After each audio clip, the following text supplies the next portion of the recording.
Olá, pessoal, esse é o podcast Ciência ao Ponto, mais um episódio desse podcast que busca descomplicar a ciência, afinal, é ela que todos os dias está presente e impacta diretamente na qualidade de vida de todos nós. Eu sou Catiane Cru e essa é uma produção do Sistema Educativo de Rádio e TV Univale. Comigo neste episódio, nós vamos conhecer, daqui a pouquinho eu conto quem são as convidadas, mas nós vamos conhecer um pouco mais do projeto Tecnologia Digital para a Inclusão de Acadêmicos com Autismo no Ensino Superior. Esse projeto foi premiado no 6º Congresso Internacional em Dislexia e Dificuldades de Aprendizagem e o primeiro de Autismo, realizado em outubro do ano passado em Portugal. E para que a gente possa conhecer mais desse projeto inovador e que se tornou um aplicativo, a gente vai conhecer um pouquinho mais dele. Estão comigo hoje, aqui no Ciência ao Ponto, a professora Regina Ostins, ela que é doutora em Educação, pós-doc em Políticas Educacionais. Voltando ao podcast mais uma vez, obrigada, professora, pela presença. Obrigada também, é um prazer estar sempre aqui. E com a gente também a doutora em Educação, docente nos programas de mestrado e doutorado aqui da universidade, professora Adriana Gomes Alves. Tudo certo? Tudo certo.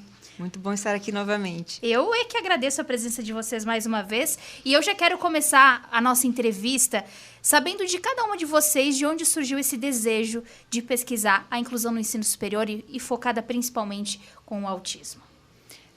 Particularmente, eu comecei a desenvolver um projeto de orientação de TCC de computação e uma demanda que veio lá da psicologia, na época era o professor João Portes, o coordenador, que justamente era a questão do autista, né, no ensino superior. E aí, junto com um psicólogo e um aluno de computação, nós desenvolvemos ali uma primeira versão de um software e, a partir disso, fomos avançando nessa pesquisa, submetendo o projeto para a FAPESC para podermos entrar um pouco mais, entender um pouco mais dessa questão e o uso de tecnologias. E a professora Regina, esse contato se deu em que momento? Lembra desse primeiro interesse em pesquisar nessa área? Eu tenho já uma jornada de um pouco mais de tempo que a Adriana, né, e trabalho já há, acho que uns 20 anos com a educação inclusiva. E a perspectiva de trabalho com o ensino superior é porque já na década de 80, 90, esses processos de inclusão começaram a ganhar força no Brasil, não é? E então os alunos entraram na educação básica. É óbvio que então agora estão chegando ao ensino superior e um número bem significativo. E esse é um espaço muito importante para eles, né? Porque é um lugar em que eles se posicionam em relação à profissão que vão escolher, que se posicionam em relação ao seu interesse por pesquisa ou por trabalho com extensão, ou em que espaço que eles vão se encontrar e se colocar como um cidadão, como um profissional. E eu penso que nós que trabalhamos no ensino superior lidamos com isso sempre na relação com os professores, né? Porque também a entrada de alunos, às vezes com diferentes deficiências, de certa forma, se o professor não lidou com isso, dá um certo estranhamento. Eu não diria que é um processo excludente, porque eu penso que os nossos professores têm já discutido sobre isso nas formações continuadas, mas é um processo de ensino-aprendizagem que requer dar uma olhada especial, no sentido de ver como é que esse sujeito aprende, como é que ele pensa, como é que eu chego nele, né? De uma maneira mais interessante, interativa, que ele possa se sentir parte, pertencente à minha turma, à universidade, ao curso que ele escolheu. Então, esse tem sido nossa tônica, como nós duas somos professoras no ensino superior, também sentimos e vivemos essa questão e é bem procedente discutir isso neste momento. E é justamente esse o gancho que eu quero pegar com vocês. Como é que vocês perceberam essa demanda enquanto professoras do ensino superior, enquanto, né, a pauta chegou por conta do curso de psicologia, enfim, e qual era a principal questão a ser resolvida do ponto de vista de vocês? Eu, como professora, já tive bastante aluno, né? A gente encontra bastante aluno com autismo e a gente percebe como muitas vezes o professor ele não está preparado, ele não sabe como... o que ele tem que adaptar, como que ele vai interagir com esse aluno.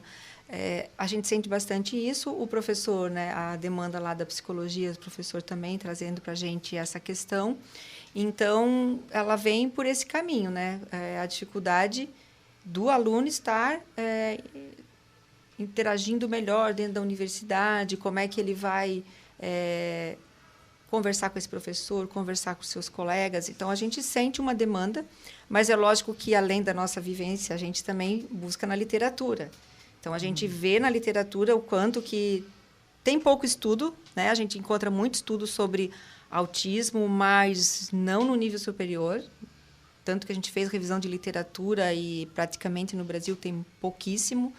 Então, tem uma demanda de alunos e de necessidades e pouca pesquisa. Então, a gente identifica aí assim, um nicho bastante para a gente trabalhar. E, como a Regina falou, a gente trabalha muito a pesquisa na infância, na adolescência, só que esses alunos estão chegando na universidade, né? Então, ele também precisa ser melhor investigado para ver as possibilidades. E, como a minha área é muito tecnologia, a gente também costurando aí com a tecnologia como uma possibilidade de auxiliar nesses processos inclusivos. Perfeito, porque eu quero exatamente falar sobre isso, porque no ano passado vocês encerraram 3 projetos relacionados a esse tema, estão trabalhando nisso ainda, e eu gostaria que vocês contassem um pouquinho para a nossa audiência aqui do podcast, porque tem também uma parte tecnológica, mas também tem uma parte analógica. Eu quero que vocês contem um pouquinho desse projeto, que é tão interessante. Eu vou posicionar em relação a qual é o pressuposto, vamos dizer assim, qual é o princípio educacional que orienta nossas pesquisas, e em especial esta. A Adriana trabalha com a questão da tecnologia, mas já desde os estudos de doutorado dela, a gente estava tentando direcionar para, não é a produção de uma tecnologia para a pessoa com deficiência, mas é uma produção de tecnologia com ela, né? Então, os alunos com autismo têm muito a nos dizer. E obviamente, eles têm a nos dizer e dizem, não precisa você fazer por mim ou dizer o que é que eu preciso te dizer o que eu preciso, né? Então, esse é um paradigma que nós temos feito não só com os alunos no ensino superior, mas na educação básica também. É com as crianças, com os adolescentes, com os jovens e adultos que estão no ensino superior. Então, isso muda o modo de fazer a pesquisa, né? Muda o processo metodológico. Então, eu penso que isso, a Adriana, então, pode falar como é que essa pesquisa foi desenvolvida, usando esse pressuposto como fundamento.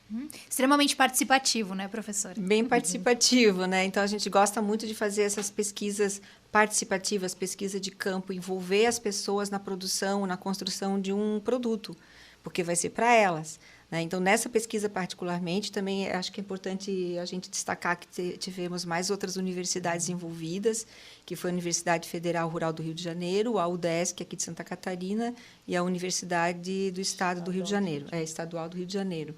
Então, a gente também procurou envolver esses professores, essa expertise deles, e também na possibilidade de alunos autistas também dessas universidades. Então, o que a gente começou esse processo? Primeiramente, fazendo entrevistas com esses alunos para conhecê-los. Então, a gente entrevistou tanto rapazes quanto meninas, universitários, para identificar que tipo de curso que eles fazem, quais são os principais desafios que eles encontram, o que eles gostam, o que eles não gostam, para a gente conhecer esses sujeitos, né? Posteriormente, a partir desse primeiro levantamento, a gente identificou algumas possibilidades do software, do que ele poderia ser. Aí nós fizemos oficinas, que a gente chamou de oficinas participativas, de design participativo, nas quais a gente envolveu esses alunos. Então, a gente trazia os protótipos, discutia com eles, tirava dúvidas, coloca isso, tira aquilo. Então, a gente discutiu com eles o que seria o software. Depois da implementação, a gente também teve a participação deles na testagem, num teste mais funcional desse software, para identificar se ele estava atendendo às questões de acessibilidade, às funcionalidades. Porque essa é mais uma questão, quando a gente desenvolve um software, dos critérios de acessibilidade que tem que ser pensado para a pessoa com autismo, em particular, que é esse projeto. Então, existem várias recomendações que o software tem que ter, e quando essas recomendações são aplicadas na sua concepção, é mais possível o sucesso desse projeto, né? Nós também tivemos um processo de nomear esse produto que foi feito um trabalho de designer, mas aí nós fizemos um processo assim de votação bem democrática, convidamos professores, alguns pais também participaram, para escolher qual nome que ficaria melhor. Então, a gente procurou envolver o tempo todo, em todas as etapas do processo, esses estudantes com autismo, para que o produto chegasse assim mais próximo do que realmente, né, eles precisam. E, como eu tinha comentado contigo, para a gente, até o processo em si, essa participação deles, como fazer eles participarem, como envolver esses estudantes, é um grande desafio para a gente. Eu imagino que tenha sido um desafio, mas um desafio muito gostoso também de poder incluí-los nesse movimento. E vocês podem contar melhor do que eu, mas como foi a interação para escolher o nome, né, do aplicativo? Como é que foi esse momento para vocês de ter eles ali pertinho, demonstrando se aquilo realmente seria eficiente para eles no dia a dia, né? Eu acho que eu posso falar uma fase e a Adriana pode completar outra para a gente até interagir. Mas para mim, chamou a atenção o momento do convite, não é? Porque, ao conversar com as pesquisadoras das 4 universidades, nós e outras 3, a questão é, eu não sei se eles vão querer, porque, geralmente, uma questão que vigora muito é quando se faz um diagnóstico de uma pessoa com autismo, a gente tende a inseri-los em um certo padrão. Então, diz, os autistas têm dificuldades de interagir. Os autistas vão ter dificuldades de comunicar o que querem. Isto é um certo padrão para se definir uma pessoa que tem autismo ou não. Mas nós queríamos trabalhar com... Não se trata de 5, 6 autistas. Eles têm esse diagnóstico, mas eles não lidam da mesma maneira com a sua deficiência, né? Ou com o seu transtorno, vamos pensar assim. Então, para mim, o que chamou a atenção foi, no Rio de Janeiro, né, Adriana? O convidado, a professora disse, eu não sei, porque a mãe é que vem com ele para a universidade. E isso a professora dizia, isso nos incomoda, porque ele precisa dar o salto, ele precisa vir para a universidade e estar sozinho aqui com os demais. E aí a professora, então, ao convidá-los, disse para a mãe, mas ele tem que vir sozinho, né, para a entrevista, é ele que vai fazer a entrevista e tal. Aí deu uma certa tensão, mas a família aceitou, porque ela queria muito, e ele queria muito poder discutir uma tecnologia para o uso dele. Então, isso é um salto para mim, né? Primeiro, ele poder se independentizar. Segundo, ele poder mostrar, para além da sua deficiência, do seu laudo, do seu diagnóstico, e a gente romper com a ideia de que, então, está bem, tem um diagnóstico, todos são iguais. Não são. Eles têm famílias diferentes, eles têm histórias diferentes. Então, isso me marcou na primeira etapa, né? E, aliás, esse foi o que seguiu em todo o processo. Sim, ele se interessou muito, inclusive, porque ele fazia ciência da computação, ainda não está formado, né? E, então, ele se interessou muito em todo o processo por ser aluno de computação, apesar que a gente viu que tinha alunos de várias áreas do conhecimento, que é outro estigma, eles vão tudo para a computação. Não. Tinha pessoal da saúde, pessoal de outras áreas também, que foram entrevistados. Então, foi muito importante, porque a gente viu, assim, como nós temos poucas pesquisas na área, a gente poder fazer essa pesquisa, envolvê-los e chegar num resultado. Todas as etapas foram significativas para a gente. Que bacana. E a gente vai continuar conhecendo um pouco mais desse projeto depois do intervalo. Não sai daí que o Ciência ao Ponto já volta.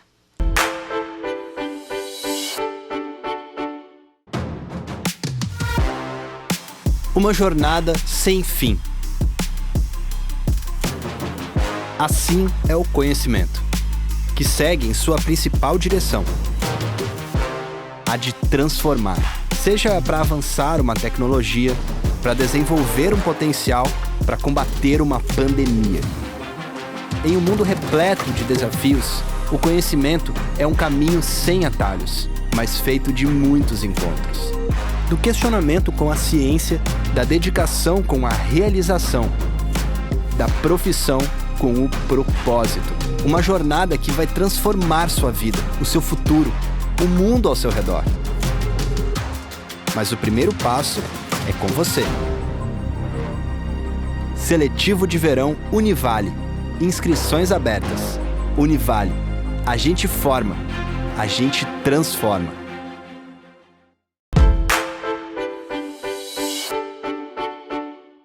Estamos de volta com Ciência ao Ponto, aqui pela Rádio e TV Univale. Lembrando que esse episódio e os demais você pode acompanhar aqui pelos 94,9 da Univale FM, no canal 15 da Claro TV e também lá no nosso canal youtube.com/TV Univale.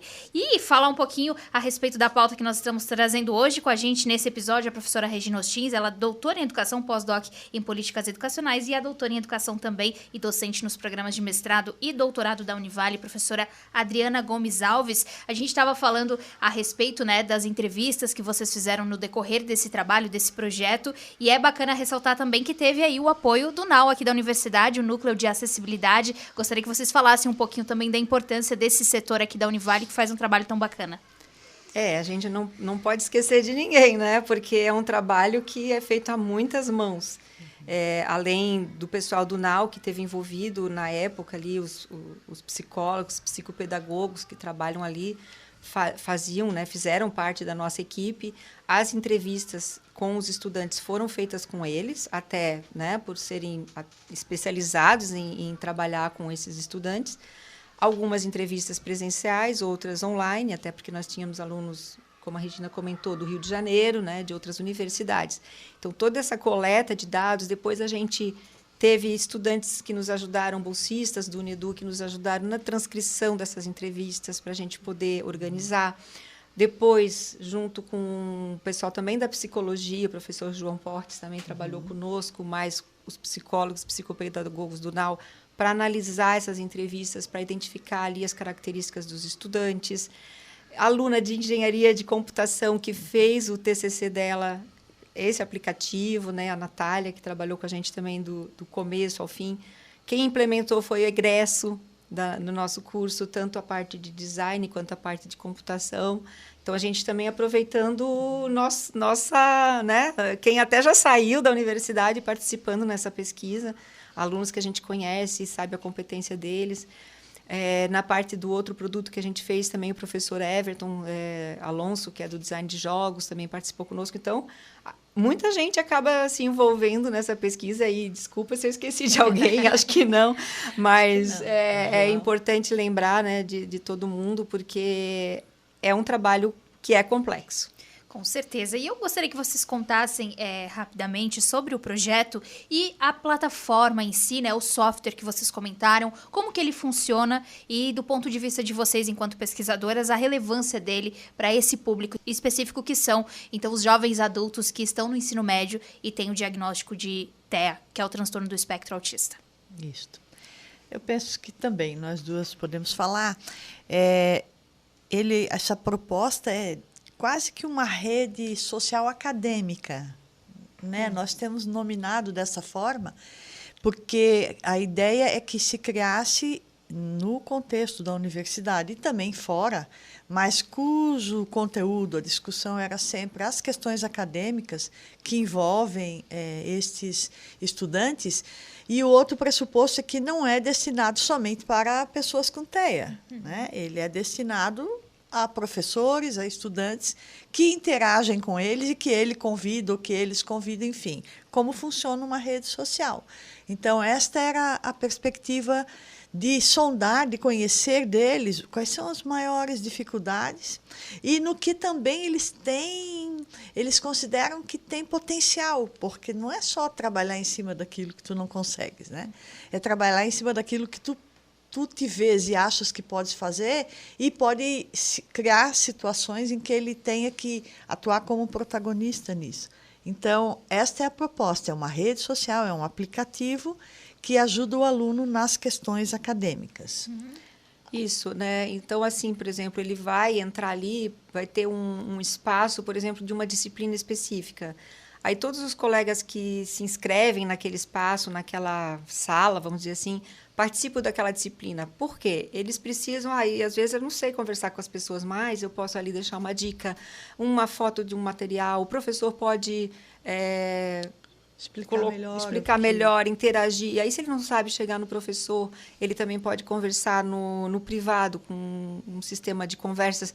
Existem várias ferramentas, né, que que fazem isso, mas a ideia, como a Regina falou, acadêmica, eu tenho como foco as disciplinas, os meus cursos que eu estou, então não é uma rede qualquer, é uma rede bem específica. E eu também posso criar fóruns específicos, então o aplicativo permite, então tem ali a disciplina, vou falar a minha, engenharia de software, mas eu queria criar um fórum sobre autismo na computação, sei lá.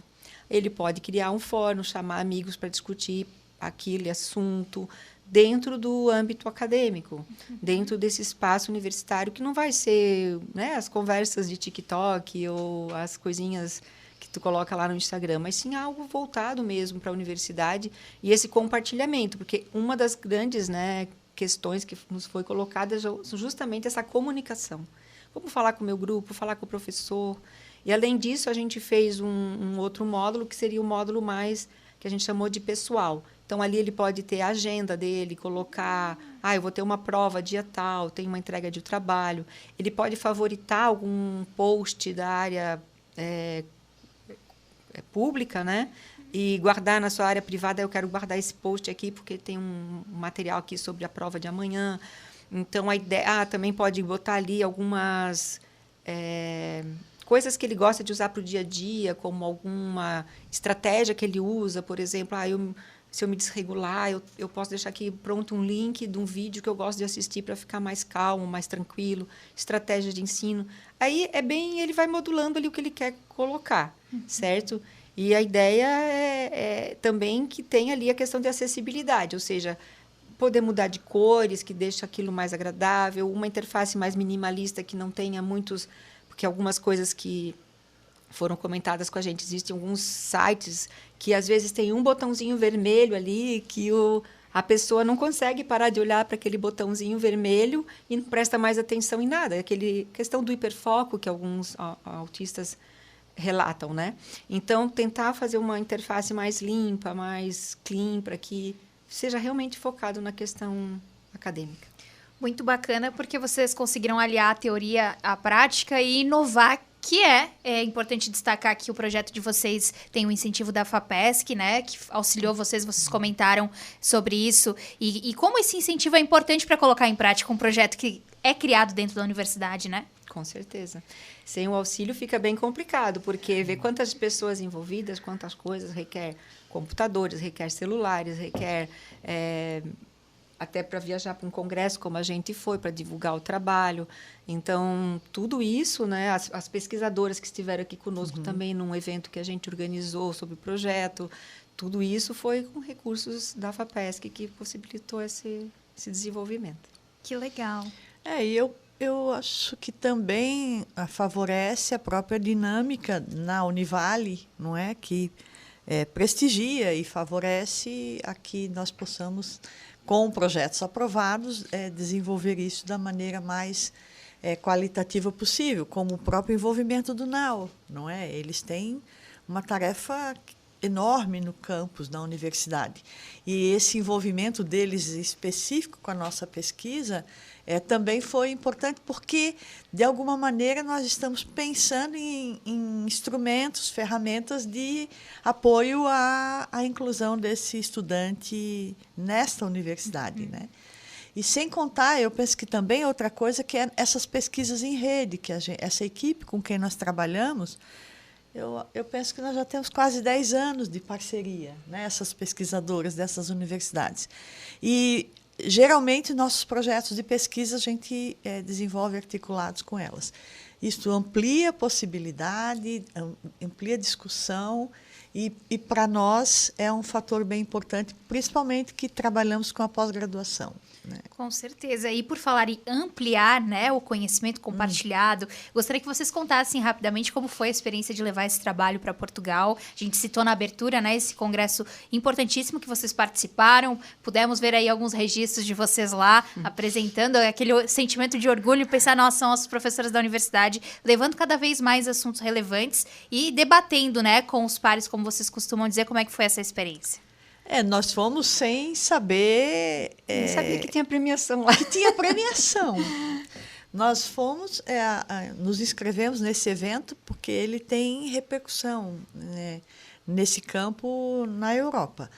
Bom, nos inscrevemos. Quando fomos apresentar, veio uma comissão que fazia perguntas e perguntava muito. E eu olhei para a Adriana e disse, nossa, mas estão tão interessados, né? E eles foram perguntando, quando terminou, eles tinham uma planilha, eu acho que eles estão avaliando. E foi assim, né, Adriana? Aí vimos eles em outros trabalhos, acompanhando, e soubemos, então, no final do evento, da premiação.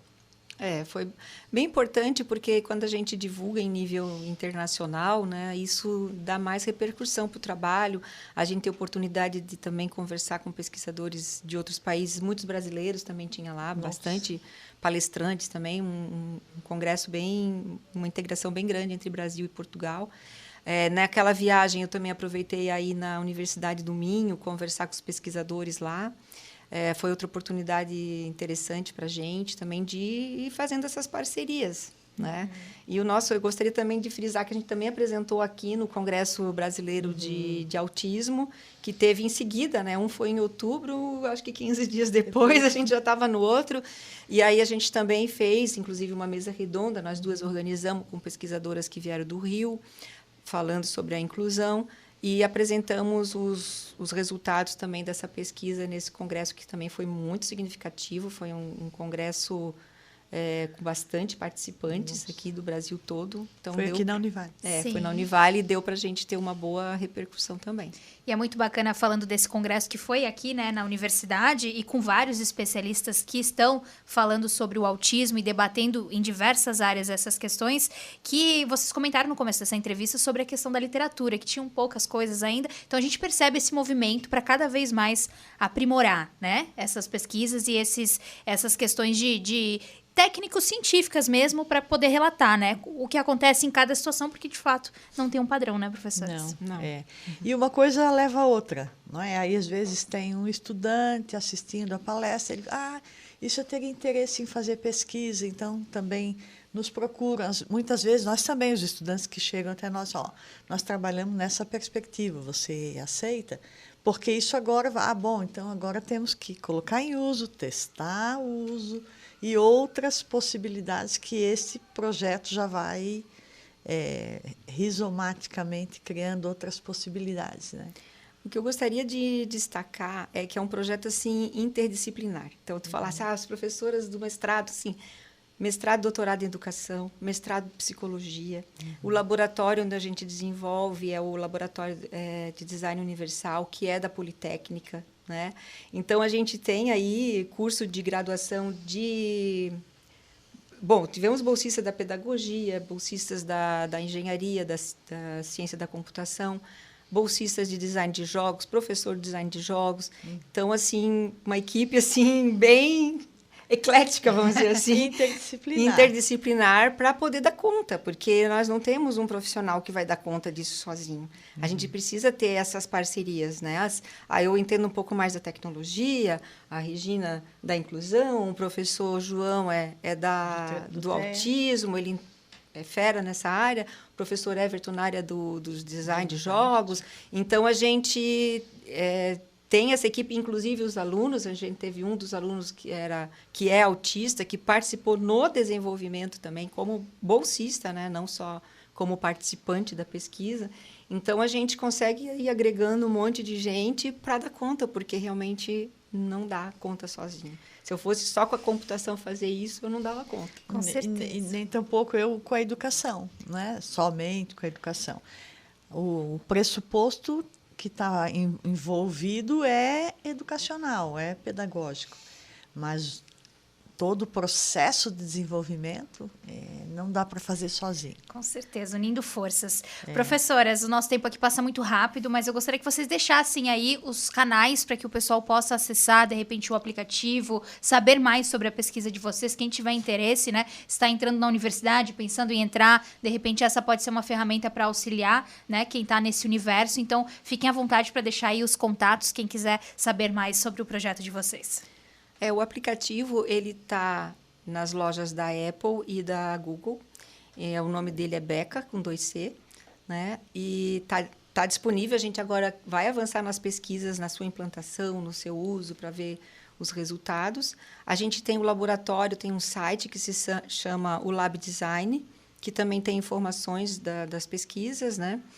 E os nossos e-mails, o meu é adriana.alves@univale.br, se alguém quiser entrar em contato. E também nós aprovamos agora um artigo em uma revista de periódicos da área da educação, Revista Brasileira de Educação Especial, onde nós, então, contamos todo esse processo. Sim. Acho que, para quem quer conhecer mais a fundo a própria discussão teórica, metodológica, tem acesso a esse artigo que deve sair. Está no forno. Está no forno. Ah, muito bem. Então tem mais uma produção para sair. Tá, já está aprovado, só boa. falta publicar. Que ótimo. Professoras, eu quero agradecer mais uma vez a presença de vocês aqui, contando um pouquinho desse projeto que é tão importante, tão inclusivo e que com certeza deve ter aí atraído a atenção da nossa audiência para conhecer um pouco mais desse assunto. Foi um prazer recebê-las aqui novamente. Obrigada. Prazer também. Muito obrigada. E esse Obrigada. foi, então, o nosso podcast Ciência ao Ponto. Voltamos com o próximo episódio em breve. Até mais.